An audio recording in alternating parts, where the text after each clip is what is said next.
Pada zaman dahulu kala, tanah Jawa dilanda masa kelam. Kekeringan melanda, ladang-ladang mengering, pepohonan meranggas, dan sungai-sungai menjadi surut. Bumi seolah enggan memberi kehidupan, dan rakyat menderita dalam kelaparan. Di mana-mana, tangisan dan rintihan menjadi nyanyian hari-hari mereka yang berharap secerca keajaiban dari langit. Melihat penderitaan itu, Batara Guru sang penguasa jagat raya yang bertakhta di Kahyangan Jonggring Salaka merasa iba. Beliau tak tega melihat manusia yang dulu diciptakan dengan kasih sayang, kini hidup dalam derita. Maka, dipanggillah Resi Narada. Sang resi bijak yang setia menjadi penyambung antara dunia para dewa dan dunia manusia. Batara Guru pun memberikan sebuah titah suci. Ia memerintahkan Resi Narada agar membawa benih padi dari Kahyangan ke tanah Jawa, agar bumi kembali subur dan rakyat dapat hidup dengan damai. Untuk menjalankan misi suci ini, ditunjuklah dua sosok agung, Dewi Sri,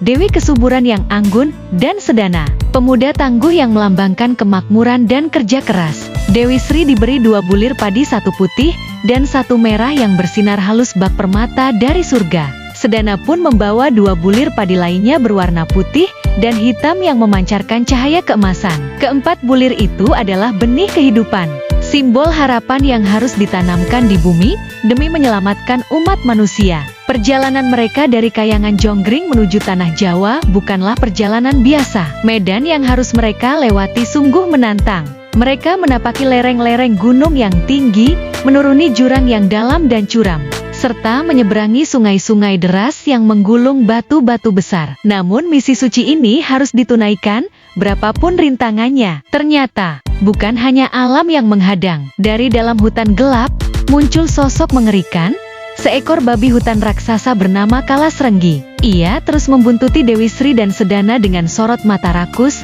mengincar benih padi suci yang mereka bawa. Kalasrenggi bukan binatang biasa. Ia membawa kutukan dan kehancuran bagi siapapun yang ceroboh. Dewi Sri dan Sedana berlari sekuat tenaga, menjaga bulir-bulir padi agar tak jatuh ke tangan makhluk jahat itu. Mereka menembus hutan lebat, melompati batu-batu besar, dan menyusuri tanah lumpur yang lengket. Namun dalam perjuangan itu, di tengah pegunungan yang curam, bulir padi merah yang dibawa Dewi Sri jatuh dari genggamannya. Benih suci itu menyentuh tanah, dan keajaiban pun terjadi. Bulir padi merah itu tumbuh menjadi tanaman padi gagah, yang kelak dikenal sebagai beras merah, salah satu anugerah alam yang berharga bagi kehidupan manusia. Perjalanan terus berlanjut, lumpur semakin dalam, tenaga semakin terkuras, dan Kalasrenggi semakin dekat. Dalam keadaan terdesak, bulir padi putih milik Dewi Sri ikut terjatuh. Seperti sebelumnya, benih itu pun tumbuh dengan cepat dan megah menjadi tanaman padi putih.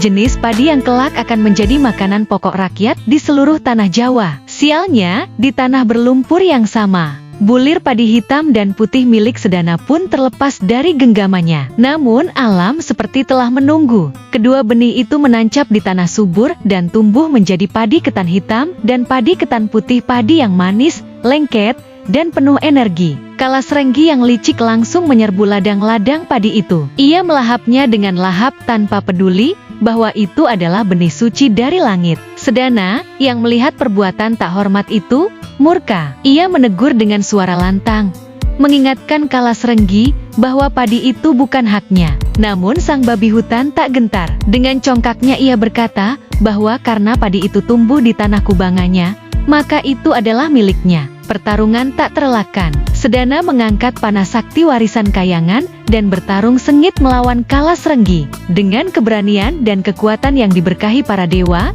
Sedana berhasil menancapkan panah ke tubuh Kalasrenggi. Kalasrenggi tumbang.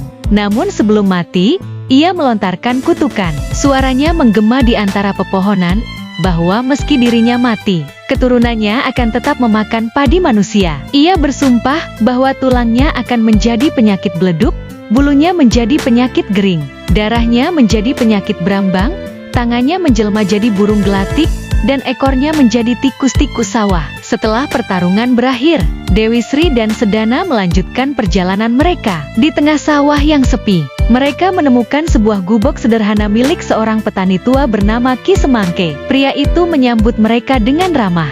tanpa tahu siapa dua tamu agung yang singgah di rumahnya. Sedana lalu menyerahkan sisa benih padi yang masih mereka bawa kepada Ki Semangke. Dengan suara lembut namun penuh makna, ia berkata, "Benih padi dari surga ini kami serahkan padamu. Rawatlah dengan baik. Saat musim tanam tiba, tanamlah benih ini dan wariskan kepada anak cucumu." Musim tanam pun datang. Ki Semangke menanam benih padi itu di sawahnya. Tanah menyambutnya dengan sukacita. Dalam waktu singkat, padi tumbuh subur, batangnya kokoh, dan buahnya lebat. Ki Semangke tak menyimpan hasil panen itu sendiri. Ia membagikannya ke berbagai penjuru tanah Jawa.